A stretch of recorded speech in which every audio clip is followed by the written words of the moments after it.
UP के झाबुआ से एक चौंकाने वाला वीडियो सामने आया जिसमें एक पुलिस वाला फिल्म शोले के गब्बर के अंदाज में लोगों को चेतावनी देता नजर आया। हालांकि ये वीडियो वायरल होते ही उस पर कार्रवाई की गई। कल्याणपुरा थाने में तैनात ये पुलिस वाला कोरोना की वजह से लोगों की एक जगह इकट्ठा होने से लोगों को रोक रहा था। तभी उसने शोले फिल्म के किरदार गब्बर की भूमिका निभाना शुरू कर दिया, जिसका वीडियो वायरल हो गया, जिसमें वो पुलिस वाला ठीक गब्बर के अंदाज में माइक के जरिए लोगों को चेतावनी देता नजर आया। कल्याणपुरा से 50-50 किलोमीटर की दूरी पर जब बच्चा रोता है तो माँ कहती है चुप हो जा बेटा, नजर टांगे आ जाएगा। इस वीडियो के वायरल होने के बाद पुलिस वाले को कारण बताओ नोटिस जारी किया गया। जांच में जो तथ्य सामने आए उस हिसाब से उसमें कार्रवाई की जा रही है। सामने आए वीडियो में आरोपी के साथ कुछ पुलिस वाले भी दिखे। जिस जगह वो मौजूद थे वहां ज्यादातर दुकानें बंद नजर आईं और कुछ ही लोग गुजरते दिखाई दिए। यौन शोषण के आरोपी पाकिस्तानी मूल की नजीर अहमद ने हाउस ऑफ लॉर्ड्स से इस्तीफा दे दिया। वो हाउस ऑफ लॉर्ड्स की कंडक्ट कमेटी जांच में दोषी पाए गए थे, जिसके बाद उनके इस्तीफे की सिफारिश की गई थी। नजीर अहमद पर यौन अपराध का आरोप था। नजीर अहमद लंदन में भारत विरोधी प्रदर्शनों का हिस्सा रहे हैं। वो 2013 तक लेबर पार्टी में शामिल थे। ब्रिटेन में बसे पाकिस्तानी नेता लॉर्ड नजीर अहमद ने यह घोषणा की है कि उन्होंने हाउस ऑफ लॉर्ड्स से अपना इस्तीफा दे दिया है। न कि उन्हें हाउस ऑफ लॉर्ड्स में लॉर्ड बन के बैठने से कोई शिकायत थी, लेकिन एक इंक्वायरी बिठाई गई उनके खिलाफ जिसने ये पाया कि नजीर अहमद ने एक महिला के साथ सेक्सुअल मिसकॉन्डक्ट किया। कमेटी का कहना था कि नजीर अहमद को हाउस ऑफ लॉर्ड्स से निकाल देना चाहिए, क्योंकि इस प्रकार का व्यवहार एक हाउस ऑफ लॉर्ड्स के सदस्य के लिए उचित नहीं है। इससे पहले कि वो निकाले जाते वो खुद निकल लिए। घटना सामने तब आई जबकि एक महिला ताहिरा जमान ने यह बयान दिया कि वो शिकायत लेके एक नजीर अहमद के पास गई, एक व्यक्ति के खिलाफ जो कि उन्हें और महिलाओं को सेक्सुअली एक्सप्लॉइट कर रहा था, पैसों को लेके एक्सप्लॉइट कर रहा था। आगे शिकायत सुनना तो दूर रहा, बात यहाँ तक पहुंची कि महिला को नजीर अहमद के बारे में शिकायत करनी पड़ी। चीन के चॉन्चिंग से एक हैरान कर देने वाली तस्वीर सामने आई जिसमें एक लड़की एक नदी में डूबती दिखाई दी। हालांकि वहां घूमने गए ब्रिटेन के एक राजनयिक ने उसकी जान बचा ली। ब्रिटिश दूतावास ने इस घटना का वीडियो जारी कर अपने राजनयिक की तारीफ की। वीडियो में लड़की नदी में डूबती नजर आई, जिसके बाद वहां मौजूद लोगों में अफरा तफरी मच गई। वो उसकी मदद के लिए चिल्लाने लगे। लड़की को नदी में डूबता देख वहां मौजूद ब्रिटेन के राजनयिक स्टीफन एल्सन ने तुरंत गहरे पानी में छलांग लगा दी। वो तेजी से तैरते हुए पानी में डूब रही लड़की के पास पहुंचे। इसके बाद वहां मौजूद लोगों ने उनकी तरफ एक लाइफ बेल्ट फेंकी।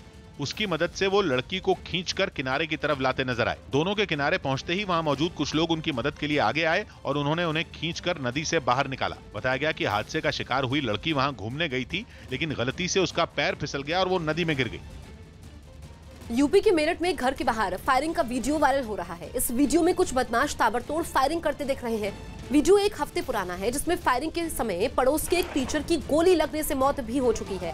पिछले एक हफ्ते से ना ही इस मामले में कोई एफआईआर दर्ज हुई है और ना ही किसी बदमाश को गिरफ्तार किया गया। लेकिन अब घटना का वीडियो सामने आने के बाद पुलिस हरकत में आई है।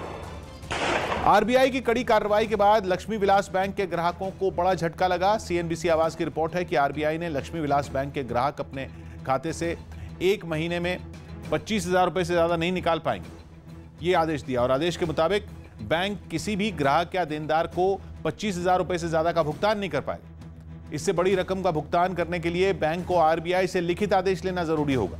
इसके अलावा आरबीआई ने लक्ष्मी विलास बैंक के डीबीएस बैंक के साथ विलय का ड्राफ्ट प्लान भी जारी कर दिया, जिस पर शुक्रवार तक लक्ष्मी विलास बैंक से जवाब देने को कहा गया है। ड्राफ्ट प्लान के मुताबिक डीबीएस बैंक करीब 2,500 करोड़ का निवेश करेगा। फिलहाल आरबीआई ने लक्ष्मी विलास बैंक पर पाबंदियां 16 दिसंबर तक लगाई हैं और माना जा रहा है कि विलय की प्रक्रिया इस एक महीने में पूरी कर ली जाएगी। आरबीआई ने यह भी कहा है कि बैंक के खाता धारकों को घबराने की जरूरत नहीं है, उनके हितों की सुरक्षा के लिए ही आरबीआई ने यह कदम उठाया है। विराट कोहली ने अपने अभ्यास का वीडियो शेयर किया।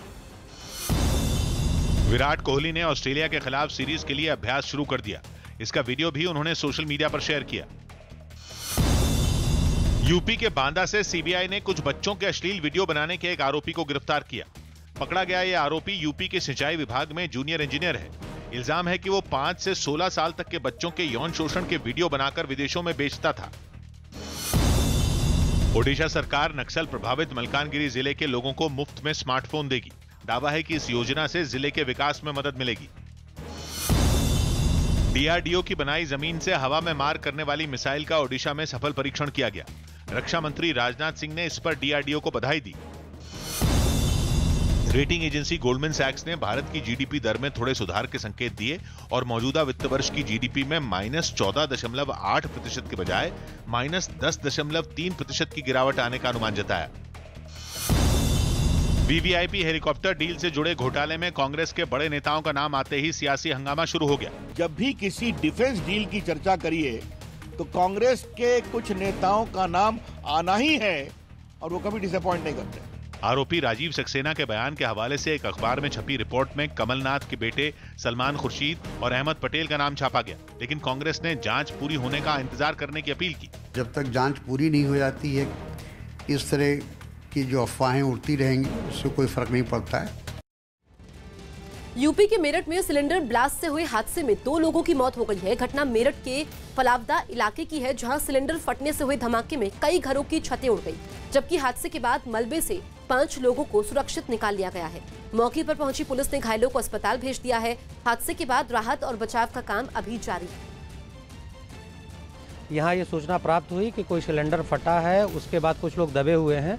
तत्काल थाना पुलिस, सीओ, एसपीआरए मौके पर पहुंचे, लोगों को निकाला गया और हॉस्पिटल पहुंचाया गया। इसमें 7 लोगों के दबने की सूचना प्राप्त हुई थी, जिसमें से इनके प्रयासों से कोई व्यक्ति यहाँ मृत नहीं मिला, सबको इलाज के लिए पहुंचाया गया और अभी तक की सूचना के अनुसार 5 लोग पूरी तरह से ठीक हैं, 2 की डेथ हुई है। मौके पे फील्ड यूनिट की टीम है और ये फील्ड यूनिट की टीम ने भी देखा, सारी चीज़ें परीक्षण की। ये सिलेंडर फटा, उसकी वजह से कैजुअल्टी हुई है। यूरोप के देश हॉलैंड में सड़कों पर स्मार्ट कैमरे लगा दिए गए, जिसकी वजह से गाड़ी चलाते हुए मोबाइल फोन का इस्तेमाल करके बच निकलना मुमकिन नहीं होगा। बताया गया कि हॉलैंड यूरोप का पहला देश है जहां ट्रैफिक पुलिस स्मार्ट कैमरों का इस्तेमाल कर रही है। और उत्तरेखंड शहर से सामने आई तस्वीरों में ये कैमरे मिशन पर लगे हुए भी दिखे। वहां एक आदमी कार चलाते हुए अपने फोन में व्हाट्सएप पर चैट कर रहा था। ड्राइव करते हुए जैसे ही वो हाईवे से गुजरा, सामने तैनात स्मार्ट कैमरों के रडार पर आ गया। उसकी चोरी पकड़ी गई और कैमरों में ड्राइविंग के दौरान उसके मोबाइल फोन चलाने की तस्वीरें बिल्कुल साफ साफ रिकॉर्ड हो गई। इतनी साफ जैसे कैमरे ने कुछ किलोमीटर दूर से नहीं बल्कि गाड़ी के अंदर से ये तस्वीरें खींची हों। बताया गया कि चाहे दिन हो या रात, मौसम सुहाना हो या खराब, ये कैमरे हर वक्त बढ़िया क्वालिटी की तस्वीरें ले सकते हैं। Even in bad conditions like this, the infrared flash gets a very crisp image. जैसे ही ये स्मार्ट कैमरे गाड़ी चला रहे किसी ड्राइवर के हाथ में कोई भी इलेक्ट्रॉनिक डिवाइस देखते हैं तो ये उसकी तस्वीरें खींचकर पुलिस विभाग को भेज देते हैं और फिर ड्राइवर को 240 यूरो यानी भारतीय रुपयों में करीब 21,000 का चालान भरना पड़ता है। इस वक्त की बड़ी खबर आ रही है गुजरात के वडोदरा से। वडोदरा के वागोडिया इलाके में हुए एक सड़क हादसे में 10 लोगों की मौत हो गई है। इस हादसे में 16 लोगों की घायल होने की खबर है। बताया जा रहा है कि यह हादसा तब हुआ जब एक ट्रक और एक कंटेनर के बीच टक्कर हो गई। हादसा इतना जबरदस्त था कि दोनों गाड़ियों को भारी नुकसान पहुंचा और 10 लोगों की मौके पर ही मौत हो गई। 16 लोग जो घायल हुए हैं उनको इलाज के लिए अस्पताल में भर्ती करवाया गया है। तो वडोदरा से ये दर्दनाक हादसा सामने आया है। बड़ा हादसा हुआ है जिसमें सड़क हादसे में 10 लोगों की मौके पर ही मौत हो जाती है। ट्रक और कंटेनर की टक्कर में 10 लोगों की मौत हो जाती है, जबकि 16 लोग घायल बताए जा रहे हैं जिनको अस्पताल में भर्ती करवाया गया है। तस्वीरें देख करके अंदाजा लगाया जा सकता है कि ये टक्कर कितनी भीषण थी और ऑन स्पॉट यानी कि मौके पर ही 10 लोगों की मौत हो जाती है। तेज रफ्तार रही होगी जो शुरुआती जानकारी सामने आई है, क्योंकि आमने सामने से ये टक्कर होती है ट्रक और कंटेनर की। हादसा कैसे हुआ ये जांच का विषय होगा, लेकिन इस वक्त प्राथमिकता यही है कि जो लोग अस्पताल में भर्ती हैं उनको सही तरीके से इलाज मिल पाए। जनक दबे हमारे सहयोगी फोनलाइन पर मौजूद है। जनक, हम तस्वीरें भी देख रहे हैं, काफी दर्दनाक ये हादसा है। कैसे ये हादसा हुआ और जो घायल है उनकी स्थिति क्या है?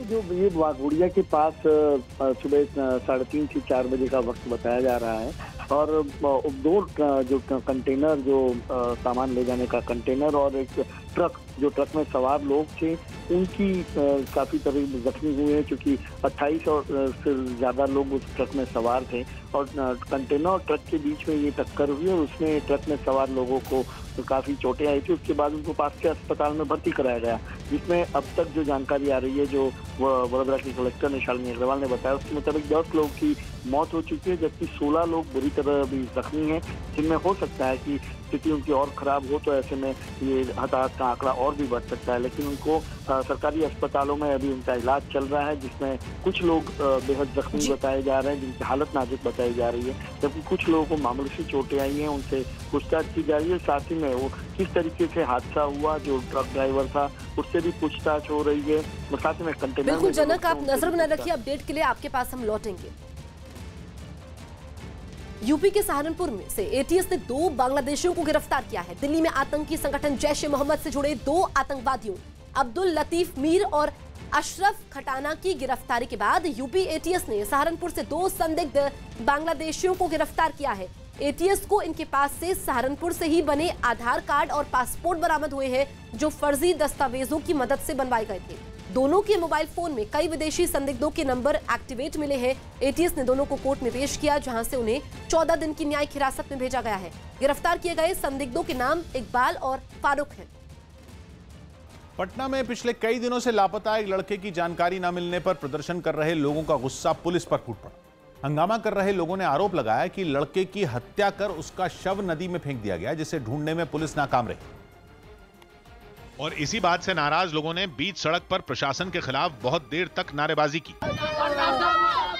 कुछ ही देर में भारी पुलिस बल वहां पहुंचा, लेकिन किसी बात पर भीड़ का गुस्सा एक पुलिस वाले पर भड़क गया।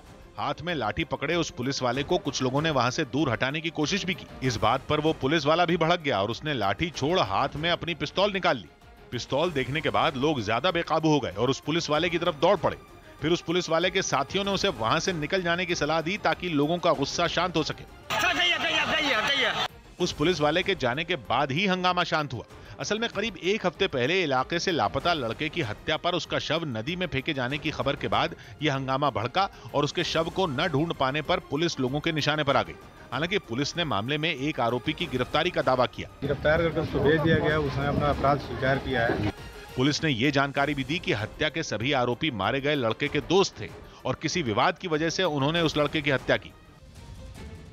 मुंबई के पास कल्याण स्टेशन पर आरपीएफ के एक जवान ने ट्रेन की चपेट में आने से एक महिला को बचा लिया। कल्याण स्टेशन पर महिला चलती ट्रेन पकड़ने की कोशिश कर रही थी। इसी बीच संतुलन बिगड़ने की वजह से उसका पैर फिसल गया और वो नीचे गिर गई। इससे पहले कि महिला ट्रेन और प्लेटफॉर्म के बीच में जाती, ड्यूटी पर तैनात आरपीएफ जवान विजय सोलंकी ने तत्परता दिखाते हुए महिला को दूर हटाया और उसकी जान बचाई। हादसे के वक्त महिला कल्याण स्टेशन के प्लेटफॉर्म नंबर 5 से उद्यान एक्सप्रेस पकड़ने की कोशिश कर रही थी।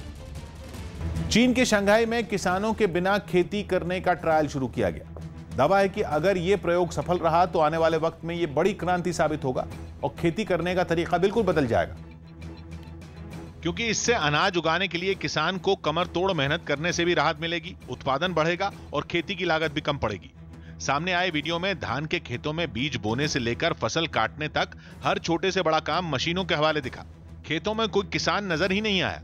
अलग अलग तरह के सेंसर, 5G और आर्टिफिशियल इंटेलिजेंस से लैस ट्रैक्टर और हार्वेस्टर बिना किसी ड्राइवर के चलते नजर आए।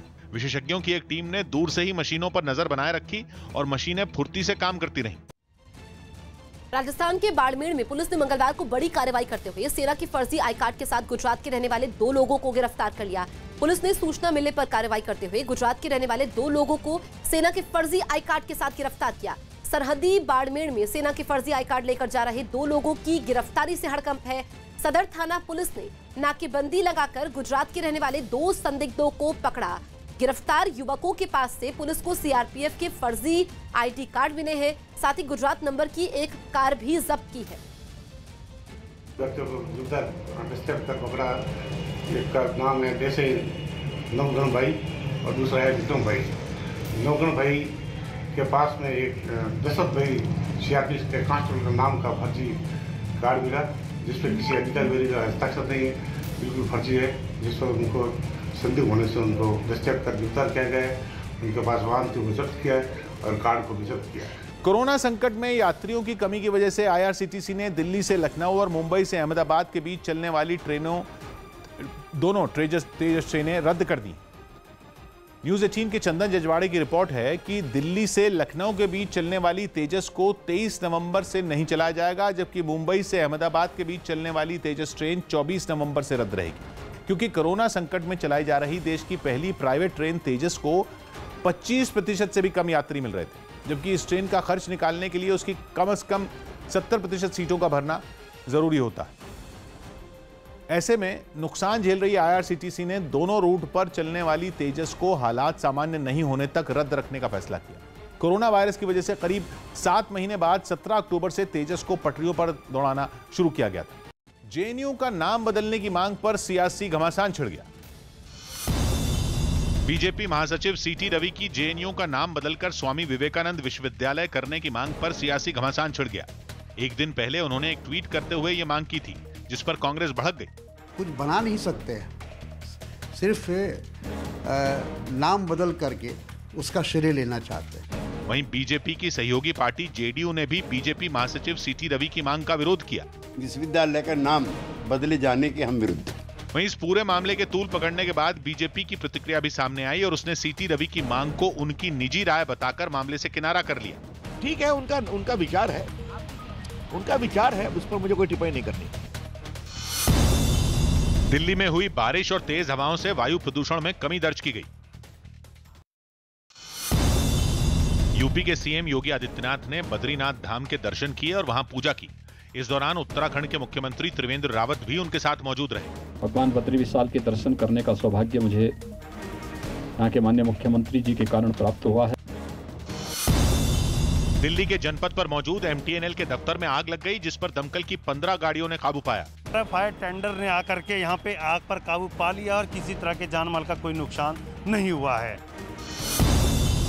इंग्लिश प्रीमियर लीग में 16 लोग कोरोना पॉजिटिव पाए गए। हाल ही में कुछ खिलाड़ियों और क्लब के सपोर्ट स्टाफ का कोरोना टेस्ट किया गया था, जिनमें ये मामले सामने आए। हालांकि ये साफ नहीं है कि क्या खिलाड़ी भी इसमें पॉजिटिव हैं या नहीं। फिलहाल जो कोरोना पॉजिटिव पाए गए हैं वो 10 दिन तक क्वारंटीन रहेंगे।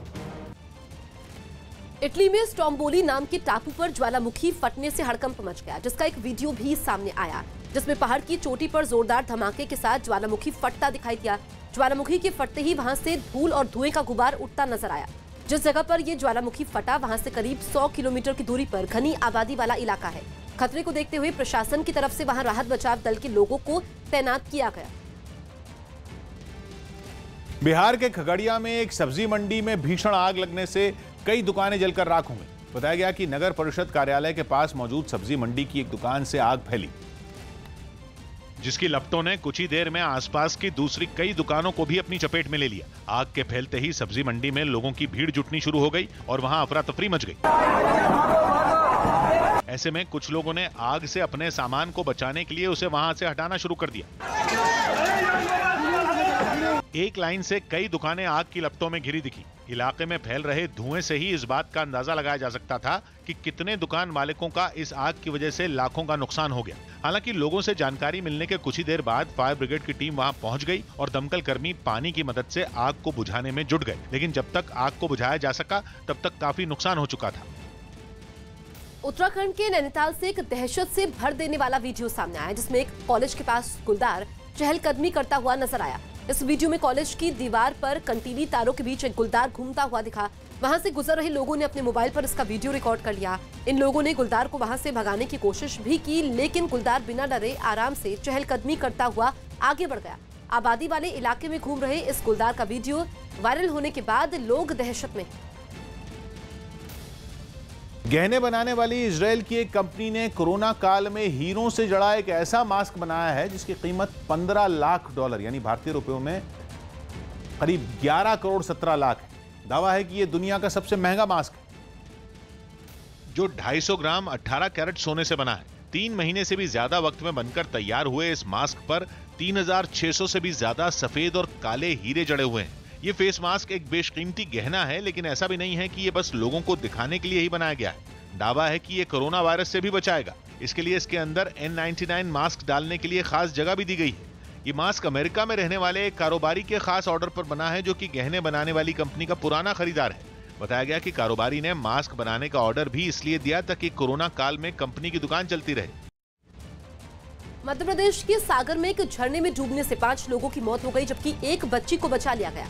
बताया गया कि एक ही परिवार के 6 लोग सागर के राहतगढ़ वाटरफॉल में पिकनिक मनाने गए हुए थे और इसी बीच वो लोग पानी में उतर गए। उन्हें पानी की गहराई का अंदाजा नहीं लगा और 5 लोग पानी में डूब गए।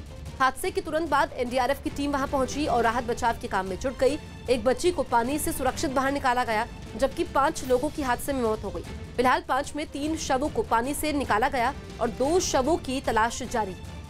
पश्चिम बंगाल के बांकुड़ा में लड़की की मौत पर लोगों का गुस्सा पुलिस के खिलाफ भड़क गया, जिसके बाद पुलिस वालों को वहां से उल्टे पैर लौटना पड़ा। घटना तब हुई जब दुर्गापुर बैराज में नहाने के दौरान एक लड़की डूब गई, जिसकी जानकारी फौरन पुलिस को दी गई, लेकिन आरोप है कि पुलिस वहां 3 घंटे बाद पहुंची, जिससे नाराज लोगों का गुस्सा उस पर फूट पड़ा। गुस्साए लोगों ने पुलिस वालों को घेर लिया, जिनमें कई लोग उनसे बहस करते दिखे। कुछ लोग धक्का मुक्की पर उतारू हो गए। इस दौरान पुलिस वालों ने उन्हें समझाने की हर मुमकिन कोशिश की, लेकिन जब हालात हाथ से निकलने लगे तो उन पुलिस वालों ने वहां से जाने में ही अपनी भलाई समझी, जिसके बाद घटना से नाराज लोग पुलिस की गाड़ी के पीछे दौड़ते नजर आए। हर साल एक दो डूबता तो ये लोग क्या कर रहे हैं अभी तक? इस घटना के बाद वहां लोगों की भीड़ जमा हो गई। कुछ लोग नाव की मदद से लड़की को ढूंढने की कोशिश करते भी दिखाई दिए। अमेरिकी चुनाव में हार मानने के बाद यू टर्न लेने वाले राष्ट्रपति डोनाल्ड ट्रंप ईरान पर हमले की तैयारी में थे। News18.com की रिपोर्ट है कि पिछले हफ्ते राष्ट्रीय सुरक्षा मामलों की एक बैठक हुई थी, जिसमें ट्रंप ने अपने अधिकारियों को ईरान के परमाणु ठिकानों पर हमले के विकल्पों पर विचार करने को कहा था, लेकिन अधिकारियों ने उन्हें मौजूदा हालात की जानकारी दी और उन्हें ऐसा करने से रोक दिया, क्योंकि इस फैसले से दोनों देशों के बीच विवाद और ज्यादा बढ़ जाता। खबरें हैं कि ईरान के यूरेनियम भंडार में हो रही बढ़ोतरी की वजह से ट्रंप यह फैसला लेना चाहते थे। मालाबार अभ्यास का दूसरा चरण शुरू हो गया। हिंद महासागर में मालाबार युद्ध अभ्यास का दूसरा चरण शुरू हो गया। इसमें भारत के अलावा अमेरिका, ऑस्ट्रेलिया और जापान की नौसेनाएं हिस्सा ले रही हैं। बीजेपी अध्यक्ष जेपी नड्डा और केंद्रीय मंत्री धर्मेंद्र प्रधान ने ओडिशा के 6 जिलों में पार्टी दफ्तरों का वर्चुअल उद्घाटन किया। हमें ये प्रयास करना चाहिए कि हर जिले में भारतीय जनता पार्टी का कार्यालय हो।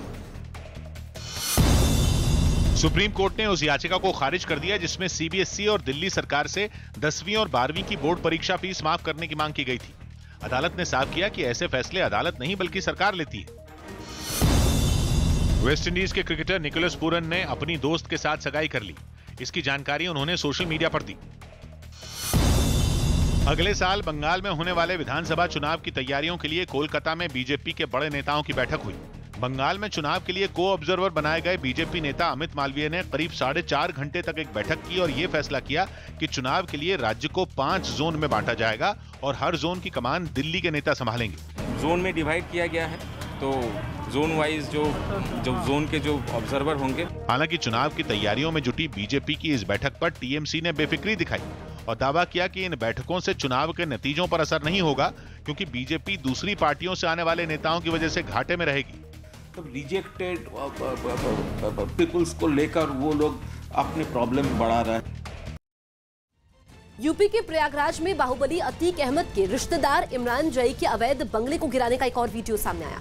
आरोप है कि यह बंगला बिना नक्शा पास किए बनाया गया था, जिसे प्रशासन ने गिरा दिया और सामने आए एक वीडियो में 2 मंजिला इमारत ताश के पत्ते की तरह ढहती दिखाई दी। कुछ ही सेकंड में पूरी इमारत भरभरा कर गिर गई। इससे पहले इमारत को गिराने के लिए प्रशासन की टीम जमीन खोदने वाली मशीन लेकर वहां पहुंची, जहां कुछ कर्मचारी मशीनों की मदद से तोड़फोड़ करते दिखाई दिए। उत्तर प्रदेश के प्रयागराज में बाहुबली अतीक अहमद के रिश्तेदार इमरान जई के अवैध तरीके से बनाए गए बंगले को प्रशासन ने गिरा दिया। दावा किया गया कि यह बंगला बिना नक्शा पास किए बनाया गया था, जिसको गिराने के लिए प्रशासन की टीम जमीन खोदने वाली मशीन लेकर वहां पहुंची और एक 2 मंजिला इमारत को ढहा दिया। इमारत के दूसरे हिस्सों में भी कई कर्मचारी मशीनों की मदद से तोड़फोड़ करते नजर आए। 26वीं कार्रवाई इमरान जई के इस अवैध मकान के खिलाफ यहां पर की जा रही है। इससे पहले प्रशासन के अधिकारी भारी पुलिस बल के साथ वहां पहुंचे और बंगले को खाली करवाने की कार्रवाई में जुट गए। साथ ही वहां रहने वाले लोगों को भी इसकी जानकारी दी गई, जिसके बाद कुछ लोग बंगले के अंदर रखा सामान बाहर निकालते हुए दिखाई दिए। हालांकि कुछ महिलाओं ने प्रशासन की इस कार्रवाई का विरोध किया। तोड़फोड़ में जुटे अधिकारियों ने दावा किया कि पूरे प्रदेश में अपराधियों के खिलाफ इसी तरह की सख्ती बरती जा रही है। एंटायर यूपी में जो माफियाज हैं, हिस्ट्री शीटर्स हैं, क्रिमिनल्स हैं, इनके विरुद्ध डिफरेंट एजेंसी सब जगह कार्रवाई हो रही है। इस दौरान वहां काफी लोगों की भीड़ भी जुट गई, जिन्हें पुलिस वालों ने वहां से दूर कर दिया। दिल्ली से नोएडा आने वाले कुछ लोगों का रैंडम कोरोना टेस्ट होगा। गौतम बुद्ध नगर प्रशासन ने नोएडा में कोरोना संक्रमण फैलने से रोकने के लिए यह फैसला किया है। गौतम बुद्ध नगर के जिलाधिकारी ने बताया कि दिल्ली से नोएडा आने वाले कुछ ही लोगों का सैंपल टेस्ट होगा। इससे ट्रैफिक और नोएडा आने वाले लोगों को कोई परेशानी नहीं होगी। दिल्ली और नोएडा के बीच इससे ट्रैफिक पर कोई असर भी नहीं पड़ेगा। दरअसल दिल्ली और नोएडा के बीच हजारों की संख्या में हर दिन लोगों का आना जाना होता है, जिस वजह से प्रशासन ने ये फैसला लिया है। रैंडम सैंपलिंग के माध्यम से और एक माइक्रो कंटेनमेंट के माध्यम से एक काबू पाने का प्रयास किया जाएगा। विशेष अभियान चलाया जाएगा जो टारगेट ग्रुप्स, किसी दिन रिक्शा चलाने वाले, किसी दिन डिलीवरी बॉयज़ की, किसी दिन ब्यूटी पार्लर्स की, किसी दिन दुकानदारों की, जहां लोगों की आवागमन रहती है, तो उन सारे लोगों की भी सैंपलिंग करने से एक आइडिया भी लगती है कि कहाँ कहाँ संक्रमण है, और जो संक्रमण है उसको आइसोलेट करने के लिए भी ये मददगार होगा। मध्य प्रदेश के इंदौर में हिस्ट्री शीटर रमेश तोमर के अवैध निर्माण पर प्रशासन ने बुलडोजर चलाया। कुछ रोज पहले कंप्यूटर बाबा के आश्रम पर हुई कार्रवाई के दौरान एक कार बरामद हुई थी, जिसकी जांच में रमेश तोमर का नाम सामने आया था। और जांच आगे बढ़ी तो शहर के आजाद नगर इलाके में उसके कई अवैध निर्माण होने का पता चला, जिसके बाद प्रशासन ने उसके अवैध ठिकानों को बुलडोजर चलाकर ध्वस्त कर दिया।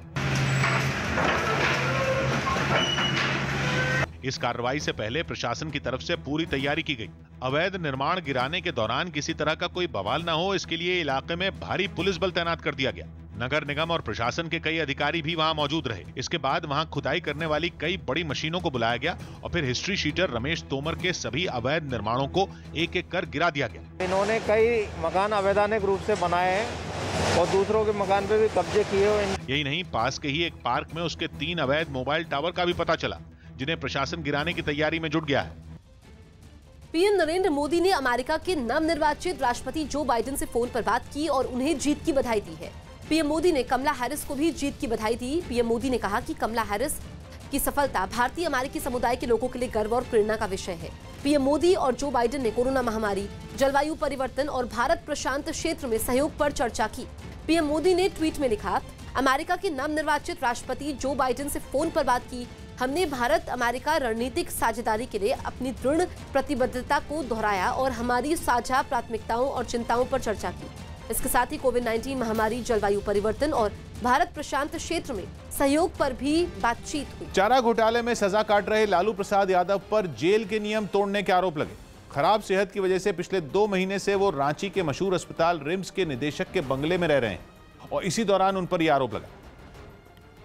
क्योंकि रांची के रिम्स निदेशक के बंगले का एक वीडियो सामने आया, जिसमें लालू प्रसाद यादव आराम से लॉन में बैठकर फोन पर बात करते दिखे। इन तस्वीरों में साफ दिखा कि पास ही खड़े एक शख्स ने उन्हें फोन पकड़ाया, जिससे लालू प्रसाद यादव ने कुछ देर तक किसी से बात की और फिर वो फोन पास खड़े शख्स को वापस दे दिया। ये वीडियो एक दिन पहले का बताया गया, जिसके सामने आने के बाद चारा घोटाले में सजा काट रहे लालू प्रसाद यादव पर जेल के नियम तोड़ने के आरोप लगने लगे। अब सवाल यह है कि एक कैदी लालू प्रसाद किससे बात कर रहे थे, उनको किस तरह से मोबाइल उपलब्ध कराया गया, उनके सुरक्षा में लगाए गए तमाम जो लोग हैं वो क्या कर रहे थे। ये तस्वीरें सामने आते ही आरजेडी के विरोधियों ने इस मामले को हाथों हाथ लिया और झारखंड की सोरेन सरकार को घेर लिया। बिल्कुल साफ है कि झारखंड के हेमंत सोरेन सरकार की लोकतांत्रिक मूल्यों में कोई न रुचि है न उनका भरोसा है। वहीं इस मामले के सामने आने के बाद रिम्स के निदेशक ने भरोसा दिया कि वो इस बारे में जानकारी जुटाएंगे। क्या है, अगर हमें जानकारी लेनी होगी तो मैं फिर उसकी समीक्षा करके लूंगा। करीब 2 महीने पहले लालू प्रसाद यादव को रिम्स के पेइंग वार्ड से वहां के निदेशक के बंगले में शिफ्ट किया गया था और तब से वो वहीं पर रह रहे हैं। नौबत ये आ गई है कि इस वजह से रिम्स के नवनियुक्त निदेशक को गेस्ट हाउस में रहना पड़ रहा है। यही वजह रही कि लालू प्रसाद यादव के फोन पर बात करने की तस्वीरें सामने आते ही विवाद बढ़ गया, क्योंकि उन पर जेल के नियम तोड़ने के आरोप तो लगे ही, साथ ही उनका इलाज अस्पताल में नहीं होने पर भी सवाल खड़े होने लगे। इस बारे में हाईकोर्ट भी अस्पताल प्रबंधन से सवाल पूछ चुका है, जिस पर कोर्ट में एक रिपोर्ट सौंपी गई। करीब 2 महीने पहले कोरोना का हवाला देकर लालू प्रसाद यादव को रिम्स के निदेशक के बंगले में शिफ्ट किया गया था। हालांकि उस समय वो बंगला खाली था, लेकिन अब हालात अलग हैं। इस बीच अटकलें हैं कि अस्पताल प्रबंधन बंगला खाली कराने से पहले 27 नवंबर तक इंतजार करने के मूड में, क्योंकि उस दिन झारखंड हाई कोर्ट में लालू प्रसाद यादव की जमानत याचिका पर सुनवाई होनी है और अगर उन्हें जमानत मिल गई तो अस्पताल प्रबंधन को कोई और इंतजाम करना नहीं होगा। बिहार के मुख्यमंत्री पद की शपथ लेने के अगले ही दिन नीतीश कुमार ने अपने मंत्रियों के विभागों का बंटवारा कर दिया।